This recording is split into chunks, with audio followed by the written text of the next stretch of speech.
নিরামিষ লাউ দিয়ে মুগ ডাল। এই ডালটা কিন্তু রুটি পরোটা গরম ভাতে দিয়ে খেতে অসাধারণ লাগে। আর এই ডালটার স্বাদ কিন্তু ঠাকুর বাড়ি ডালের রান্না যেরকম স্বাদ পান হুবাহুব সেরকম স্বাদ পাবেন। আপনারা বিশ্বাস করে একবার বাড়িতে বানিয়ে খান, যদি ভালো লেগে থাকে তাহলে আমাকে কমেন্টে জানাবেন কিভাবে এই নিরামিষ লাউ দিয়ে মুগ ডালটা বানালাম। তাই জন্য জানার জন্য প্রথম থেকে শেষ অবধি ভিডিওটা আপনারা দেখতে থাকুন। নমস্কার বন্ধুরা, সবাইকে স্বাগত জানিয়ে আজকে আমি ভিডিও শুরু করছি। আজ আমি বানাবো নিরামিষ লাউ দিয়ে মুগ ডাল। তাই জন্য দেখুন লাউটা খুব বড় বড় করে কেটে নিয়েছি, দিয়ে ভালো করে ধুয়ে নিয়েছি। আর মুগ ডালটা আমি শুকনো খোলায় ভেজে তুলে নিয়েছি। আর এদিকে কি নিয়েছি দেখুন, নারকেল কুচোনো, একটা টমেটো, আদা কুচোনো, শুকনো লঙ্কা, তেজপাতা আর জিরা ভাজা। প্রথমে আমি মুগ ডালটা আর লাউটাকে সিদ্ধ করতে বসে দিয়েছি।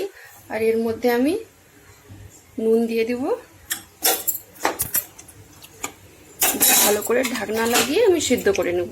ডালটা কত সুন্দর সিদ্ধ হয়ে গেছে, লাউটা কিন্তু ঘাঁটা ঘাঁটা হয়নি। এবারে আমি কড়ার মধ্যে সরষের তেল দিয়ে দেব,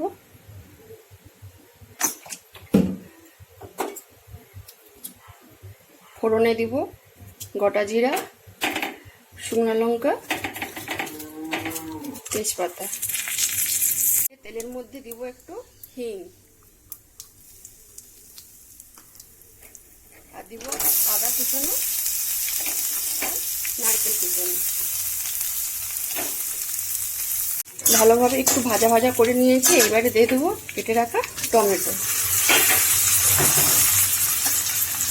আর একটু অল্প পরিমাণ মতো নুন। সিদ্ধর সময় তো নুন দিয়েছিলাম, তাই জন্য অল্প একটু নুন দিই। ভালো করে টমেটোটা গলে গেছে। এবারে আমি ওর মধ্যে হলুদ গুঁড়ো দিয়ে দেবো,